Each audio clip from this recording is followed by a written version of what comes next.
सांगतो. लग्न झाला तेव्हा तर अख्ख्या गावात पोरं दाखवत मिरवत होती. आणि आज तर काय चढवा सुने घर ठेव काय थळ ठेव. आता काय झाला?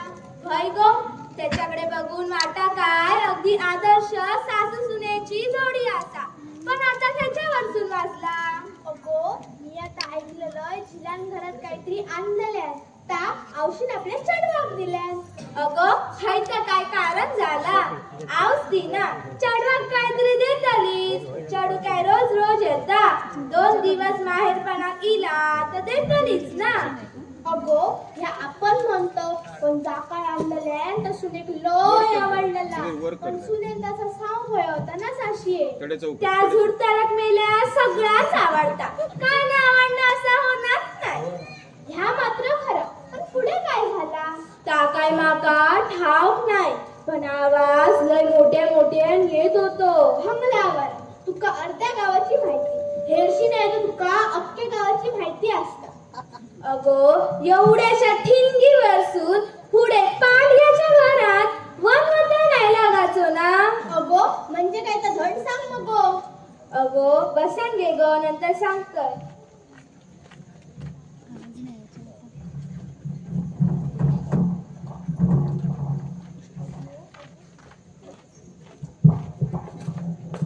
अगो तुका ठाऊक नाही त्या इथल्याच्या घरात जा झाला ता. अगो त्यांना कसा आपल्या आवशी बापाशी त्या शहरातल्या वृद्धाश्रमात टाकल्याय. तसं हायतो नाही ना करूचो. अगो बाय, आता कोणाचं काय सांगू घ्यावचा ना.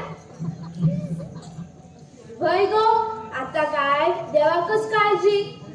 हो, देव न करो आणि त्याच्या बायकोच्या डोक्यात असला काय खूळ येऊ दे नको. भय गो, चल तू काय आय काय बायटम ना ह्याच बघू त्या औशी बापाशी देवाण ठेवल्या.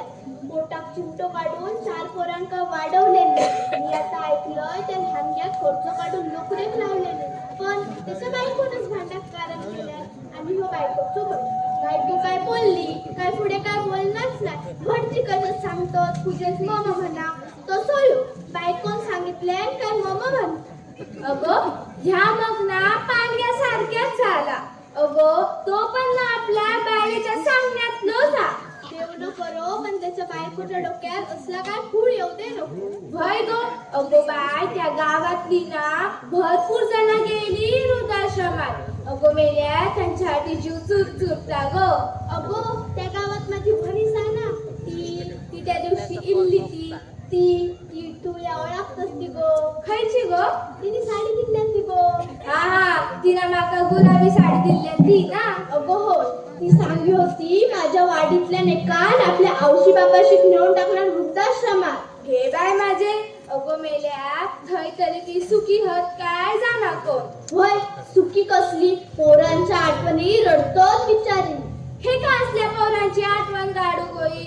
अगो जाण असती तर टाकल्यानी असता वृद्धाश्रमात. आणि आता काय त्या म्हातारीची देवाकच काळजी. होय गो, पण पुढे काय झालं तुका माहिती हा? माका काय माहिती नाही. आणि माका आता घराकडे जाऊचा हा. माझे कपडे होत. तू येतस तर चल माझ्यासोबत. होय होय, माझ्याकडे घराकडे जाऊचा. माझी सासू हा घराकडे आणि आज माझी नणंद पण येऊची हा. चल चल ग चल. काय केलं ते? काय गो बाय, काय झाला? मी इथे कोल्ड कॉफी ठेवलेली ती तुम्ही गरम का केली?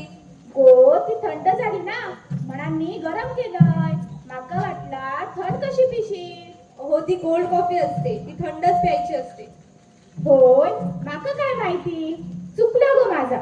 वाईट बघत थांब. ती थंड होतली मग ती पी. हो कोल्ड कॉफी वेगळी आणि गरम करून थंड केलेली कॉफी वेगळी. तुम्हाला काही कळतच नाही.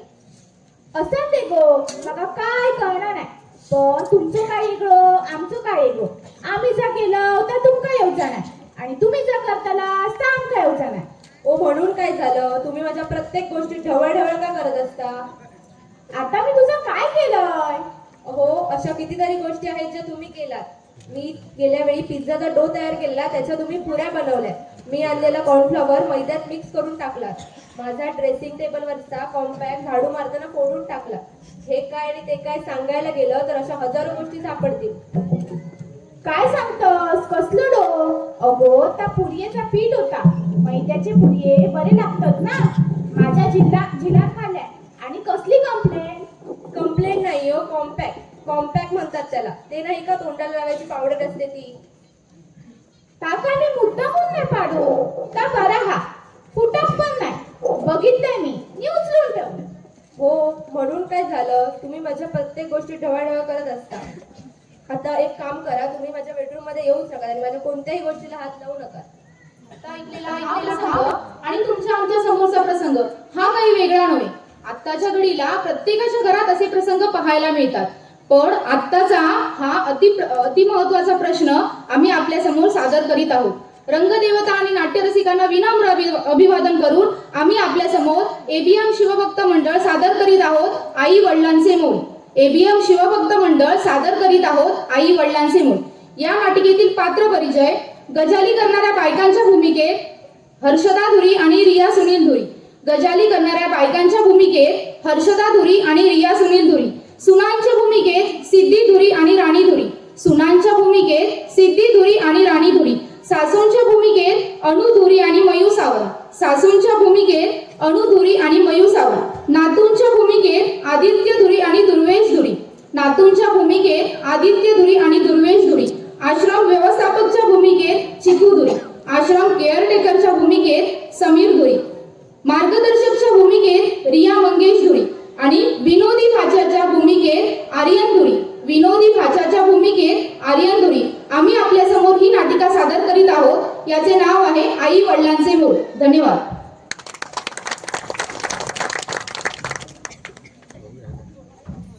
काय हो सिद्धी वहिनी, कशा आहात? मी मजेत आहे हो. तुम्ही काय म्हणताय मिसेस लेबळेकर? आमचं काय चाललंय? अरे वा, नवीन नेकलेस घेतला वाटतं. होय हो, ह्यांनीच घेऊन दिलाय बर्थडेला. चांगला महागातला आहे. म्हटलं जत्रेलाच घालून यावं. असू द्या हो, नेकलेस काय सगळ्यांना देतात त्यांचे लोक. अहो हे तर काहीच नाही. आमचं हे तर महिन्यातून असे नेकलेस घेऊन येतच असतात. होतील हो, दागिने काय होतच राहतील. पण नवऱ्याने बाकी गोष्टी पण करायला नकोत काय बायकोसाठी? म्हणजे जे काय आहे ना ते स्पष्ट सांगा. अहो म्हणजे बायकोची नुसती हौस पुरवली म्हणून होत नाही. बाकी पण गोष्टी करायला नकोत काय? आपल्या आई समोर बायकोची बाजू घ्यायला नको काय? आमच्याकडे कसे आमचे हे फक्त माझी बाजू घेतात आईसमोर. माझ्या शब्दाला अरेला कार्य करत नाही. तुमच्याकडे होतं का असं? आमच्याकडे मला भांडणच होत नाही. ते बाजू घ्यायचा प्रश्नच येत नाही. वा हो वा, मला इथे तोंडवर करून सांगता भांडणं होत नाहीत आणि त्या दिवशी जे होत होतं ते अख्खं गाव ऐकत होतं. काय पण काय सांगताय? अहो वहिनी, जगजाहीर आहेत सगळ्या गोष्टी. भांडणं काय हो, सगळ्यांच्या घरात होतच राहतात. पण नवऱ्याने बाजू पण घ्यायला नको काय आपली? तुमचं बरोबर आहे. आपण पण काही गोष्टी आपल्या मुठीत ठेवल्या पाहिजे. आपण काहीतरी केलं पाहिजे. पण करूया तरी काय? ते नाही का बाजूच्या गावात वृद्धाश्रमाचा उपास शोधून काढला. आपण पण तसंच केलं तर? अगो अगो अगो काय बोला नको हैसा. आपल्या गावात कसली कीड नको बाई. अहो काकू, तुम्हाला बोलायला काय? त्यांच्यामुळे तुम्हाला नाही आम्हाला त्रास होतो. हे सगळं बोलायला पैसे लागत नाही, त्यांना सांभाळायला लागतात. ते काही तुम्ही देणार आहात काय? अहो वहिनी, काय बोलताय हे? जिने तुम्हाला मुलीप्रमाणे वागवलं तिच्याबद्दल तुम्ही असं बोलताय? अगं रिया, तुला काय माहिती? त्यांच्या औषध पाण्याचा खर्च तर आम्हीच करतोय. होय गो होय, त्यांच्या औषधापेक्षा तुमच्या मेकअपवरच मरणाचा खर्च होतो. तुम्हाला काय माहिती आमच्या मेकअपचा खर्च?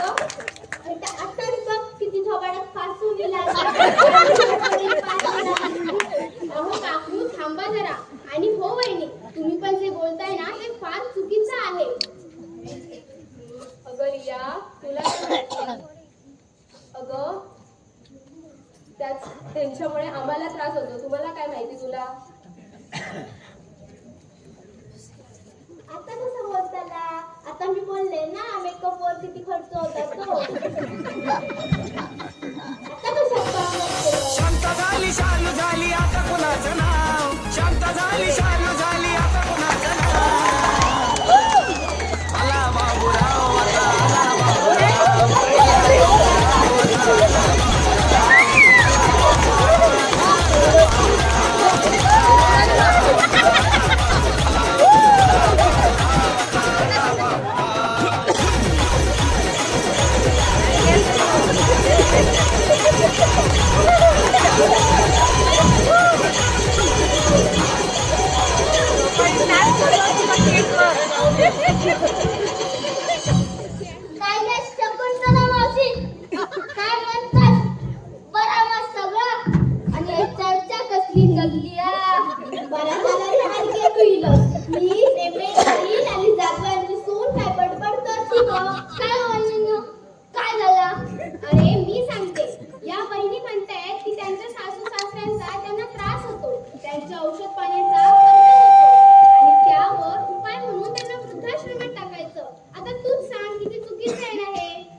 ठेव.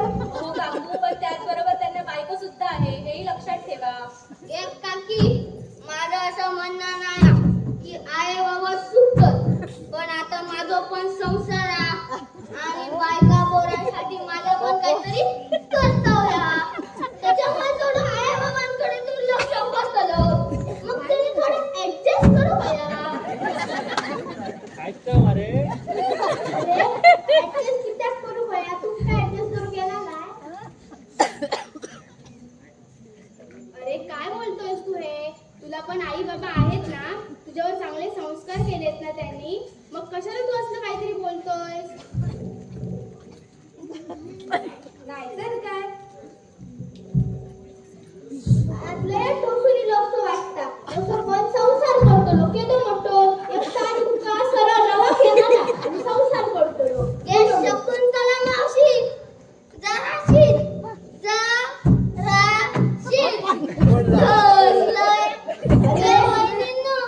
बघा बघा पटलं मम्मी काय म्हणताय का?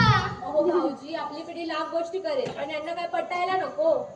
घे जादूवर नसू दे लवकर करू नको. पिढी पिढी काय करतं, त्याच्या आधीची लोक काय जगली नाही काय?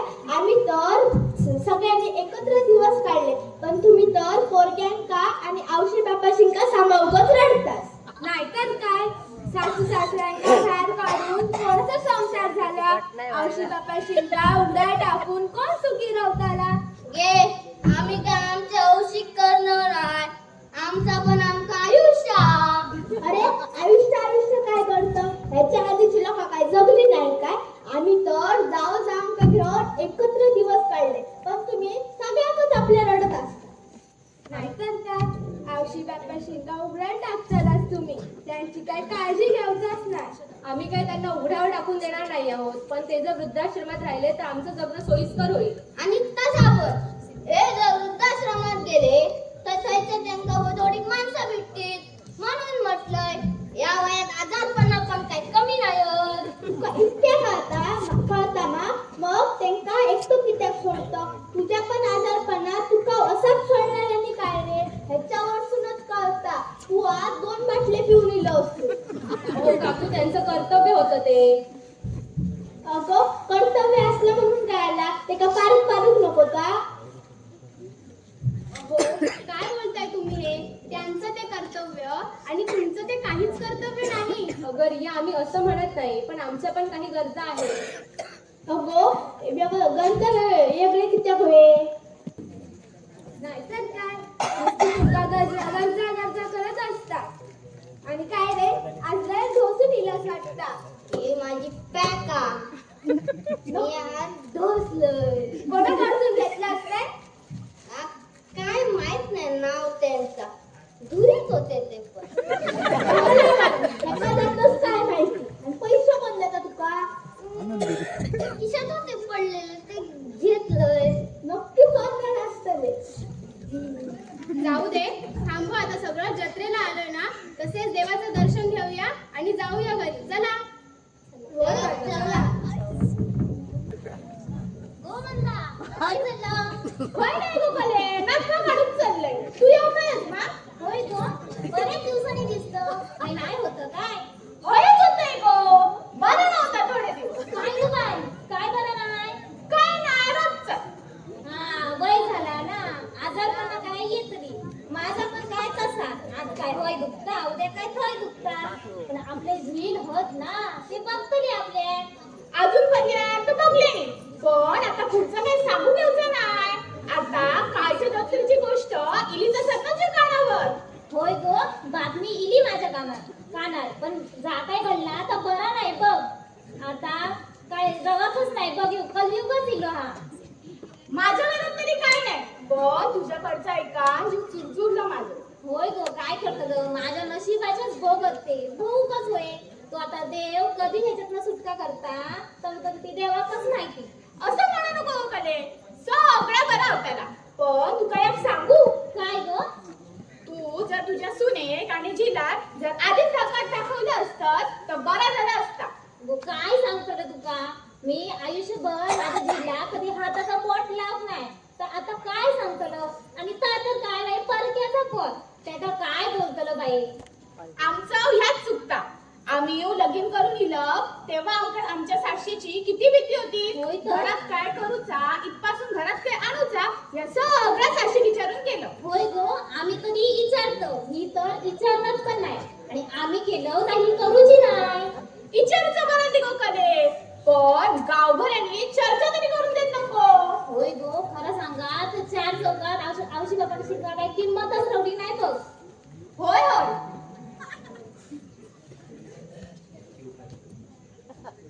त्यांची काय चूक नाही. त्यांच्या पिढीचे आणि आपल्या पिढीचे विचार वेगळे. होय गो शेवटी तर खराच म्हणतात ना कलयुग गेलो आणि आता तर ती पोरं परत राहून बघतात आवशी बापा शिंकालाच आश्रमात पाठवतात. होय होय त्यांची अजून शाळा कशी सुटाकणार. होय नव्हती पोरा इतक्या सुटा होईशी. होय ये. आता शाळा सुटते. आजी आजी बरं झालं तर तू आली. हो रे सोन्या. आजी आजी आधी मला एक चॉकलेट दे. मला पण पाहिजे. नको रे सोन्या. प्लीज दे ना गं एक चॉकलेट प्लीज नको रे बाबा तुझी आव साताराकडे आपल्या उशीर झालो तर बडबडतली तुका पण आणि माका पण. काय गो गले इतक्या बडबडताना. अगो इतक्या बडबडात लागली काय उभ्या राहायचंच ना आणि लय बडबडता गो ऐकत लय वाईट वाटता. मी इतक्या कोणाकडनं ऐकून घेत नाही ना तर ह्याच्याकडनं ऐकून घेऊचं लागता. तुझं झीर काय ते का बोलला नाही काय. हो काय बोलतो तो बोललो तर पाहिल्यासारख्याच बोलता. असं निघून गले.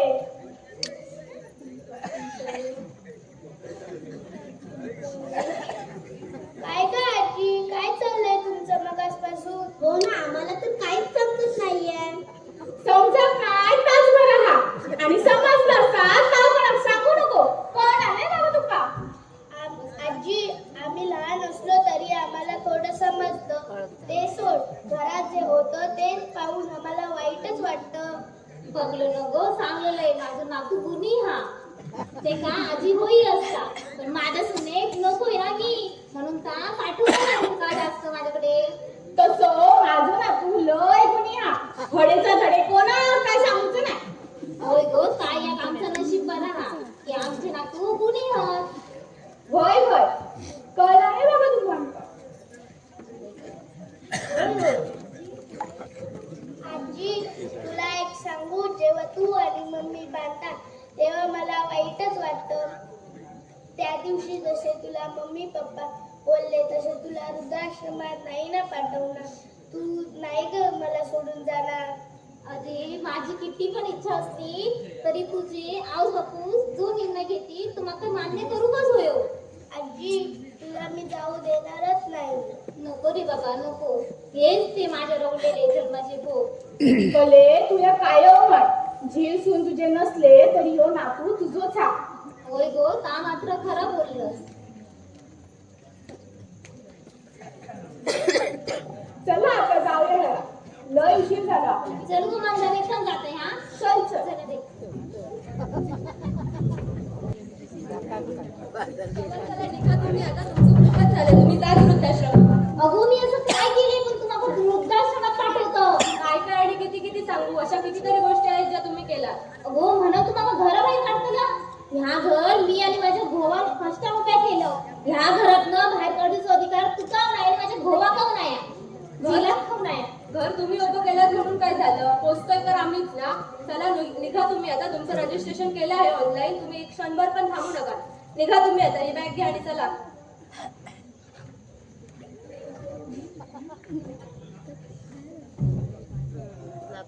नको ना ग आजी नको जाऊ मला सोडून. जाऊ दे सोने माता.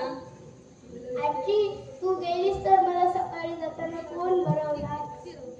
शाळेत कोण सोडणार. शाळेतून कोण जाणार. आल्यावर माझ्या आवडीचं खाऊ कोण देणार. रात्री झोपताना गोष्ट कोण सांगणार.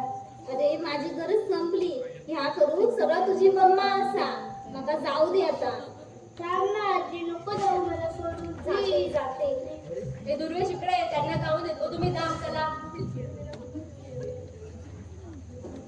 काय बघणे काय चाललं बॅग्या?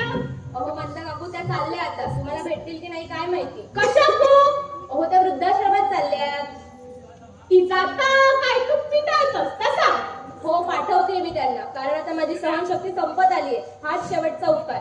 ज्यांनी आजपर्यंत या घरात जोडून ठेवलंय ते का तू घराबाहेर काढतो? घर जोडून ठेवायला काय बाबा हातात पैसे आणून देतच होते. अगं पैसे आणून दिल्याने म्हणून काय झालं? ते त्यांचं कर्तव्यच होतं. पण ह्या घर सांभाळून जे आपुलकी लागतात ती तुमच्या पिढीतली संपली हा काय? कले ह्यांच्याकडनं काय अपेक्षा ठेवायची? ह्यांका फक्त उचलली जीभ आणि लावली टाळ्यात एवढाच येता. ओ तुम्ही कशाला मध्ये पडताय? लगीन केल्यापासून आम्ही दोघं एकत्र आहोत आणि आता तू म्हणतो तुम्ही मध्ये कशाला पडताय? तू आणि ही जादवाची सून एकच मायाची मणी असाल. राहू दे चालू दे तुमचं. अहो नेमळेकर वेगळे शांत कशाला बसलात? या मंदा काकू तुम्हाला त्यांच्या मुठीत ठेवायला बघतायत. तुम्हाला पण तुमचं मत मांडण्याचा अधिकार आहे. गोशीत घ्या मगाचपासून लय ऐकत घेतलंय तुझा. साक्षी ओरडतोस ना ओरडतोस आणि माझ्या सुने काय म्हणतो? हो मी काही त्यांना भडकवत नाही पण त्यांना पण त्यांचं मत मांडण्याचा अधिकार आहे. तसं बघायला गेलं तर वहिनींचं पण बरोबरच आहे. तुम्ही अनेकदा खूप काही बोलतात आणि मी ते सहन करते हेच चुकतं माझं. आता हेच बघा तुमची सून स्वतःच्या तोंडाने बोलतेय. मी काही तिला बोलत शिकवलं नाहीये. तुम्ही कशाला त्यांना दोष देताय? मला जे वाटलं ते मी बोलते आणि त्यांचं म्हणणं मला पटतं. तुम्ही पण निघा त्यांच्या बरोबर. काय बोलतोस ऐका? बरोबरच बोलतायत तुम्ही पण जा त्यांच्यासोबत.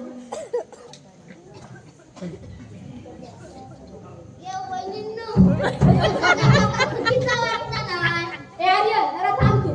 बरोबरच बोलते. आता कुठे डोळे उघडलेत माझे हो.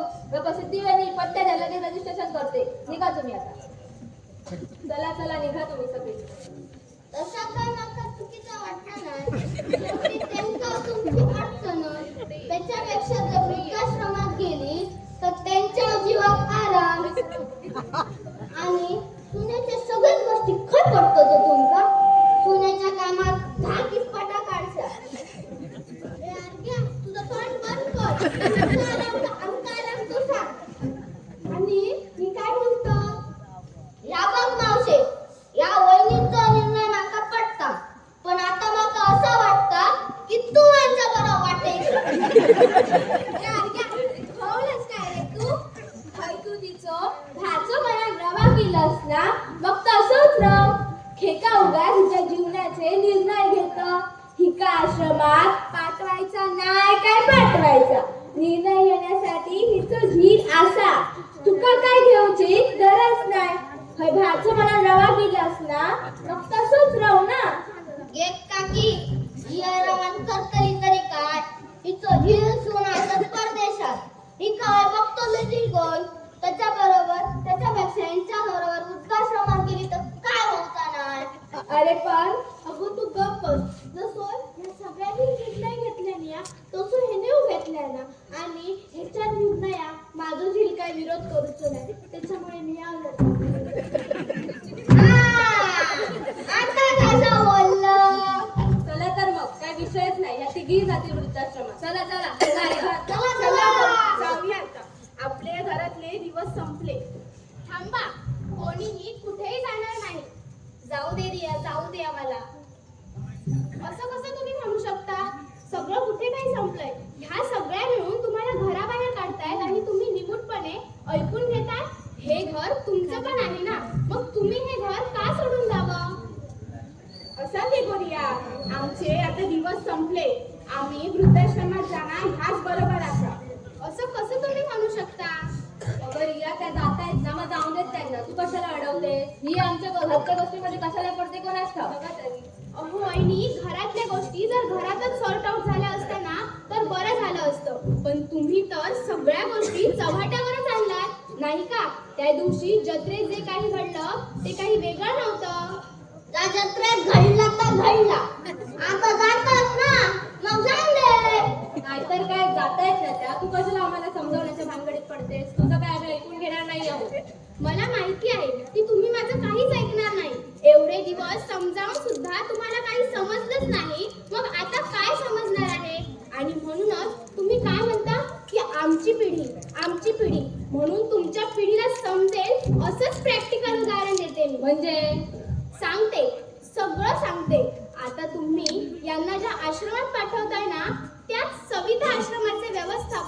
आणि केअरटेकर यांनाच बोलावलंय मी. या संदीप सर या.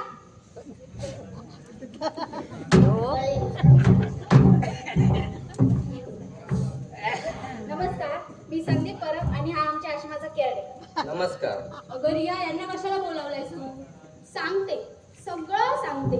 तुम्ही आता यांना ज्या आश्रमात पाठवताय ना, तिथे त्या गेल्यावर त्यांची तिथे काय अवस्था असते हे तुम्हाला जराही माहीत नसतं. आणि तेच सांगण्यासाठी मी आज यांना बोलवलंय. ही सगळी यांच्या आश्रमात जातली आहेत ना. होय, खरंच. तुम्ही जेव्हा तुमच्या आई वडिलांना आमच्याकडे पाठवता ना, तेव्हा त्यांची अवस्था बघवत नाही आम्हाला. तुम्हाला भेटण्याकरता त्यांचा जीव तुटत असतो. खरंच एकदा मुलं त्यांना इथे सोडून गेली ना की मागे डुंकून सुद्धा बघत नाही. तुमचं काय हो, आम्हाला काय इथे फक्त पैसे मिळतात त्यांना सांभाळण्यासाठी, पण त्यांना गरज असते ती तुमच्या मायेची. ऐकलंच ना काय म्हणतायत ते? जेव्हा त्यांचा जीव या जगातून निघून जातो तेव्हा शेवटच्या भेटीसाठी तुम्ही त्यांना भेटण्यासाठी येत नाही. तेव्हा त्यांना बघण्यासाठी किंवा तुम्हाला बघण्यासाठी त्यांचा जीव किती तुटत असेल याचा विचार केलाय ना कधी?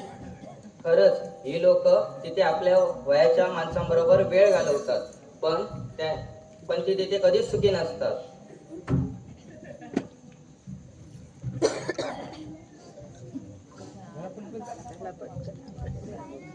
तिथे तुम्ही खरंच सुखत असता, पण तिथे त्यांचं मन रमत नसतं. खरं सांगायचं झालं तर तुमच्यासारखी चूक मी सुद्धा केली होती. मी माझ्या आई वडिलांना या वृद्धाश्रमात टाकलं होतं, पण खरं सांगायचं झालं मी तिथे कधीच सुखी नव्हतो.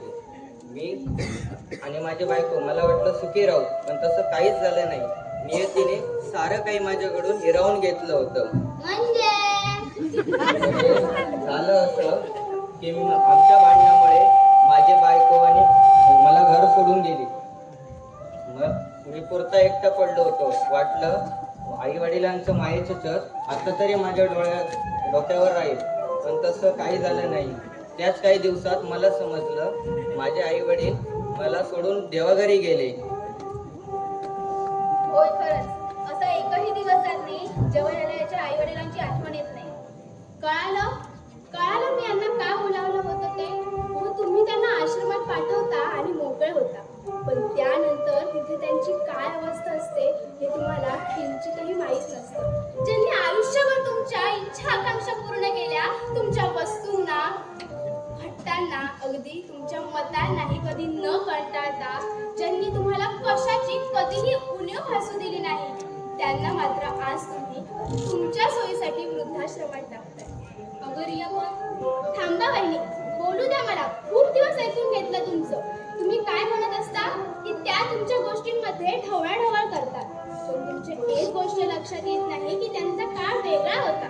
मान्य आहे, त्यांच्या हातून सुद्धा अनेकदा खूप चुका घडतात, पण याचा अर्थ असा होत नाही की तुम्ही त्यांना वृद्धाश्रमात टाकावं. तुम्ही पण त्यांना सांभाळून घेतलं पाहिजे ना. मला सांगा, आज तुम्हाला सुद्धा मुलं आहेत ना, मग आज तुम्ही जे वागताय त्याचा परिणाम त्यांच्यावर सुद्धा होणारच. आणि मग पुढे जाऊन ती मुलं सुद्धा तशीच वागली तर तुमच्यावर सुद्धा तीच परिस्थिती येईल जी तुम्ही आज यांच्यावर आणली. असं म्हणतात, एक मूल जन्मल्या त्या आईचा सुद्धा दुसरा जन्म असतो. अहो विचार करा, ज्या वडिलांचं हाताचं बोट पकडून ते मूल चालायला शिकतं, अगदी छोटासा घाव लागल्यावर देखील आपल्या मुखातून जो पहिला शब्द बाहेर पडतो तो असतो आई.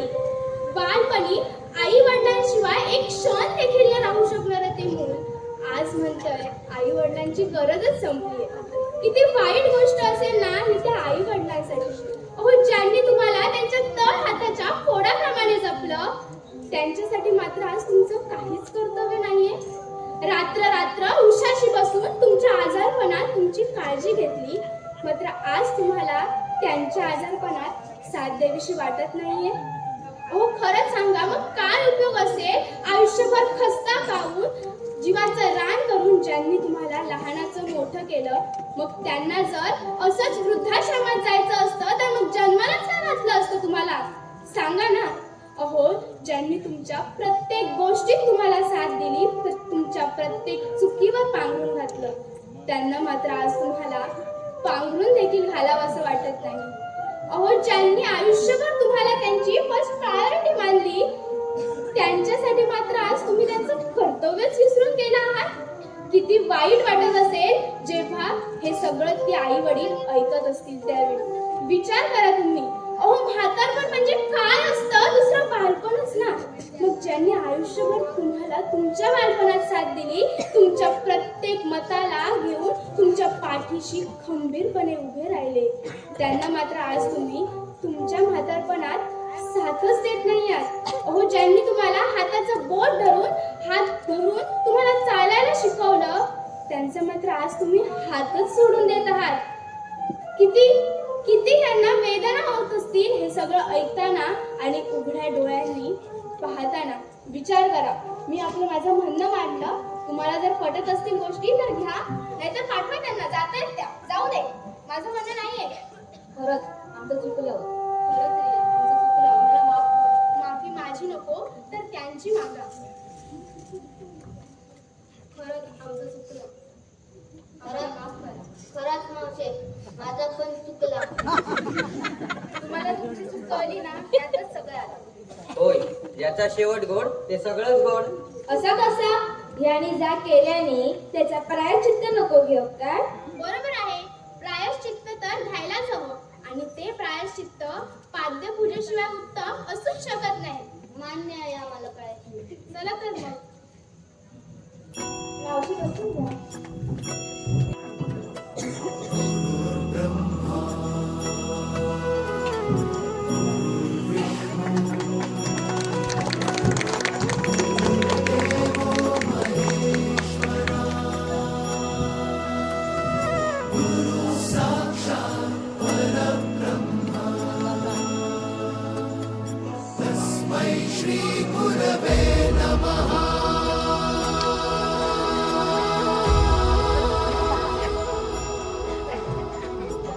गुरु माझा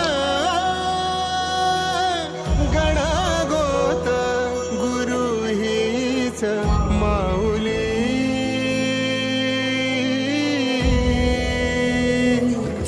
गुरु स्पर्श दूर करी दुःखाची सावली. गुरु भेटीसाठी झाली जीवाची काहिली. भक्त तुझा गुरुदेवा पुरता अट्टला. भेटला विठ्ठल माझा, भेटला विठ्ठल, भेटला विठ्ठल माझा, भेटला विठ्ठल. मला फक्त शेवटची 2 मिनिटं हवी आहेत आमच्या नाटकासाठी. खरंच आई वडिलांची गरज काय असते हे आज आम्हाला या नाटकातून मांडायचं होतं. अगदी छोटासा प्रयत्न आम्ही आमच्या परीने केला. तो तुमच्यापर्यंत पोहोचलात की नाही याची नक्कीच मी आशा बाळगते. पण हे आम्ही नाटक ज्या व्यक्तीमुळे एवढं दमदारपणे इथे सादर करू शकतो, ती व्यक्ती म्हणजे दुसरी तिसरी कोणीच नसून आपल्या गावची सरपंच नाजुका दिदीच आहे. खरंच स्टेजच्या खाली उभं राहून देखील आम्हाला जिच्यामुळे इथे ऊर्जा प्राप्त होते नाटक करण्याची, ती व्यक्ती म्हणजे दुसरी तिसरी नाही तर नाजुका दिदीच आहे. खरंच घर, ग्रामपंचायत, आपली इतर कामं सांभाळून सुद्धा प्रॅक्टिसला कायम वेळेत उपस्थित राहून जी सगळ्यांना आम्हाला सांभाळून घेऊन हे एवढं नाटक बसवते. खरंच सोपी गोष्ट नाहीये, कारण या लहान मुलांना सांभाळणं देखील खायची गोष्ट नसते. ती तिथे काम केल्यावरच कळते. आणि म्हणूनच तिच्यासाठी अगदी छोटी उपमा मला वापरायची झाली तर मी एवढीच म्हणेन की आपल्याला एखादी गोष्ट, वस्तू जर नीट उभी ठेवायची असेल तर त्याला कणा असणं महत्वाचं आहे. अगदी आपलं शरीर देखील पाठीच्या कण्याशिवाय उभं राहूच शकत नाहीये. आणि म्हणूनच मला असं वाटतं की आमच्या ह्या ABN शिवभक्त मंडळ ग्रुपची ती पाठीचा कणा आहे. कारण ती नुसती आमच्या सोबत असली, ती आमच्या नुसती सोबत असली, तिचा फक्त एक शब्द असला तरी आम्ही इथे कायम हे नाटक करण्यासाठी तत्पर असतो. खरंच आमच्या सर्वांच्या वतीने मी तिचं खूप खूप आभार मानते. कारण एवढ्या मोठ्या कार्यक्रमात तिने आमच्या सगळ्यांची नावं घेतली, पण तिने स्वतःचं नावच घेतलं नाही. का तर मी माझं नाव कसं घेऊ, आणि हीच खंत आमच्या मनाला देखील कुठेतरी वाटली. जिच्यामुळे आपण आज इथे उभे आहोत तिचं नाव आपणच घ्यायला हवं ना. म्हणून आज खरंच हा छोटासा प्रयत्न नाजूक तुझ्यासाठी.